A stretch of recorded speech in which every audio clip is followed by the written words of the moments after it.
Syarikat Hang Tuah Sdn Bhd mula beroperasi pada 1998 di Sungai Rokan, Batuah, Pulau Pinang. Pada awal 1998, syarikat mula pembinaan fasiliti yang terbaru di Kubang Menerung dan fasiliti ini 100% beroperasi pada 2002. Kilang baru ini mengadaptasi teknologi terkini dengan produksi menggunakan sistem roaster buatan Sepanyol dan sistem scrubber asap yang mana tidak melepaskan sisa karbon dari industri ini untuk mencemari alam sekitar. Projek pertama sistem IETS Integrated Effluent Treatment System di syarikat Hang Tuah.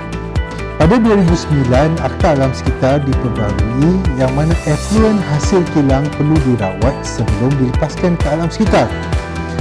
Syarikat sentiasa menggunakan air yang banyak bagi proses pencucian yang mana aspek penekanan kepada halal adalah kritikal bagi memastikan ruang kerja sentiasa bersih dan suci. Dari itu, hasil cucian mesin dan lantai ditambah pula effluent daripada sistem scrubber perlu dirawat sebelum dilepaskan ke alam sekitar. Hasil akhir adalah merupakan air yang bersih yang mana boleh digunakan semula untuk pencucian dan penyiraman ladang kopi milik syarikat. Manakala sisa karbon akhir sedang dipergiat pembangunannya dengan pihak Sirim untuk dijadikan baja komersial yang akan mendatangkan pendapatan sampingan kepada syarikat di masa hadapan. Untuk masa sekarang, karbon ini digunakan di ladang kami sebagai baja pokok kopi. Projek kedua, ladang kopi. Didapati hasil daripada sistem IETS ini berpotensi dibangunkan untuk perladangan. Sehingga kini ladang syarikat telah mengeluarkan hasil tanpa menggunakan pembajaan kimia dan racun. Kadar perkembangan ladang ini masih boleh dianjurkan pada kadar yang membanggakan memandangkan ianya 100% organik. Ladang pertama seluas 1 ekar diusahakan 3 tahun lepas selepas sistem IETS menunjukkan hasil yang positif.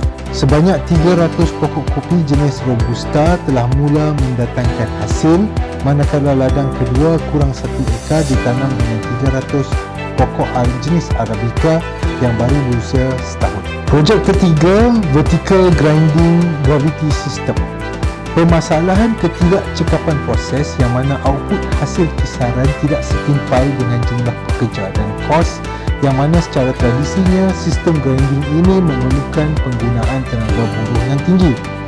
Pada awalnya, syarikat hanya mampu menghasilkan output sebanyak 2 tan kopi sehari. Dengan kadaran ini, pekerja perlu melakukan kerja lebih masa dan ini menyebabkan kelesuan dan kepenatan di pihak pekerja.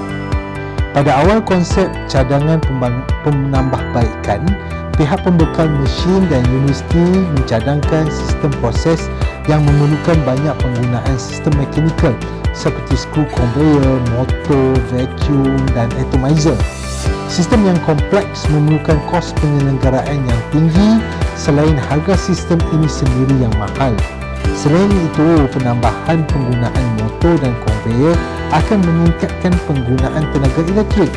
Di samping itu, ini juga meningkatkan banyak geseran sekaligus meningkatkan haba produk yang mana akan menjejaskan kualiti produk itu sendiri. Dari itu, setelah membuat penilaian terperinci, pihak syarikat membuat keputusan menggunakan proses yang hanya memerlukan sepenuhnya sistem graviti. Sistem ini nampak mudah, tapi sebenarnya ada banyak pengiraan terutamanya saiz silinder dan ketinggian struktur bagi mengoptimumkan tekanan graviti, memandangkan produk kopi ini agak likat kerana ianya dimasak dengan gula. Projek keempat, sistem bucket conveyor dengan MAP, Modified Atmospheric Process. Sistem ini meningkatkan efisiensi bahagian pembungkusan produk syarikat. Ianya mengurangkan masa kitaran, cycle time dan juga keseluruhan masa proses, lead time dengan mengaplikasi konsep lean system. Pihak kami mengambil kira masa proses dengan menangani permasalahan kekangan pengimbangan proses ataupun line balancing dengan menggunakan sepenuhnya sistem conveyor bagi mengurangkan masa melahu atau downtime dan takt time. Ini sekaligus meningkatkan kualiti dan output pengeluaran di mana tenaga buruh difokuskan ke dalam pemantauan kualiti produk, bukannya pemprosesan semata-mata.